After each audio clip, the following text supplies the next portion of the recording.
Word today, March 27th. We've got Judges 1 to 3 and 1 Corinthians chapter 12.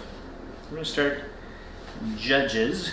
Maybe if we have time, sneak over to 1 Corinthians 12. There's some good stuff there. Hope you're still reading and following along with the reading plan and journaling and sharing with others what God is speaking to you. It's a great thing to learn and hear from the Lord, and then share what He's speaking to us. As we do that together, we get to hear how God's working and moving.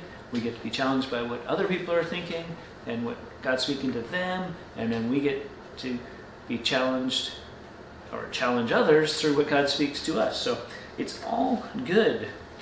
Judges is kind of one of the saddest books in the Bible in some ways.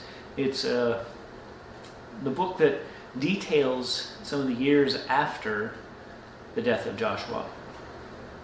After they've been over and over and over and over and over and over again told about the law of God and following the Lord and not going after the gods of the people that they're with, and all these things.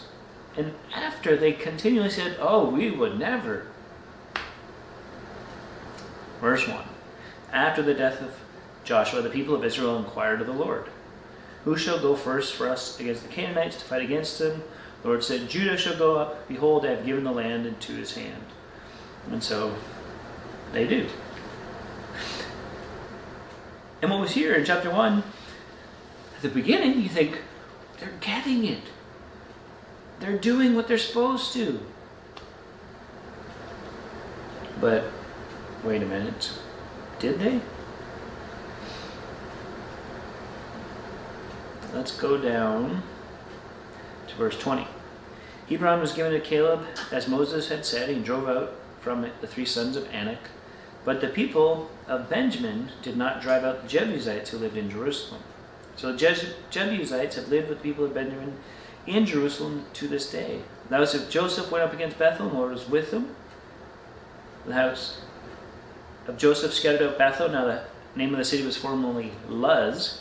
And the spies saw a man coming out of the city, and they said to him, "Please show us the way into the city, and we will deal kindly with you." He showed them the way into the city, and they struck the city with the edge of the sword, but they let the man and all his family go. The man went to the land of the Hittites and built a city and called its name Luz. That is its name. Verse 27, Manasseh did not drive out the inhabitants of Beth-shean and its villages. Verse 28, when Israel grew strong, they put the Canaanites to forced labor, but did not drive them out completely. Verse 29, Ephraim did not drive out the Canaanites. Verse 30, Zebulun did not drive out the inhabitants of Kitron, or the inhabitants of Nahalal. Verse 31, Asher did not drive out the inhabitants of Akko. Verse 33, Naphtali did not drive out the inhabitants of Beth Shemesh. 34, the Amorites pressed the people of Dan back into the hill country, for they did not allow them to come down the plain. The Amorites persisted in dwelling in Mount Heres, in Ajalon, and in Shalbin, but the hand of the house of Joseph rested heavily on them. They became subject to forced labor. As you get into chapter 2, we start to right away see this continued pattern of disobedience and then unfaithfulness. Chapter 2, verse 11. The people of Israel did what was evil in the sight of the Lord and served the Baals. They abandoned the Lord, the God of their fathers, who had brought them out of the land of Egypt. They went after other gods from among the gods of the people who were around them, and they bowed down to them, and they provoked the Lord to anger. And that's when the Lord's going to raise up judges to come up against them. All because of what? The very thing that they weren't supposed to do.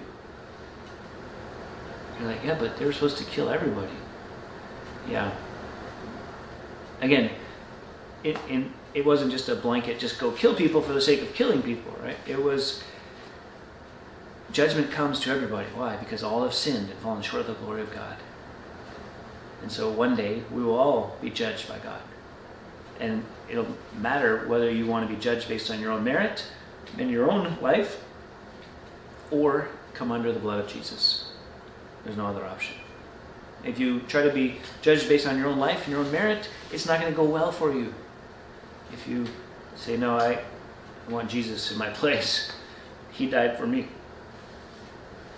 that's going to make all the difference. And so eventually judgment comes. And so when they were told to do this, it was because God knew if these people stayed in the land, they're going to be a draw or an attraction. They're going to keep serving their gods, and it's going to cause the people of God, the Israelites, to go after those gods. And that's exactly what happened. Don't allow things in your life that are going to lead you down the wrong path. Cut them out. Until next time, keep growing.